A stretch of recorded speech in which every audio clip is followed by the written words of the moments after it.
فَإِذَا قَرَأْتَ الْقُرْآنَ فَاسْتَعِذْ بِاللَّهِ مِنَ الشَّيْطَانِ الرَّجِيمِ إِنَّهُ لَيْسَ لَهُ سُلْطَانٌ عَلَى الَّذِينَ آمَنُوا وَعَلَى رَبِّهِمْ يَتَوَكَّلُونَ انما سلطانه على الذين يتولونه والذين هم به مشركون۔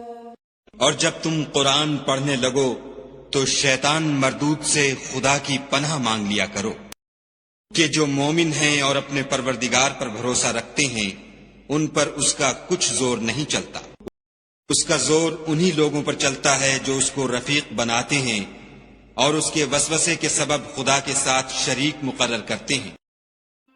So when you recite the Quran, first seek refuge in Allah from Satan, the expelled from His mercy.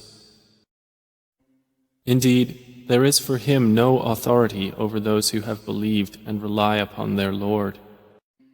His authority is only over those who take him as an ally and those who through him associate others with Allah.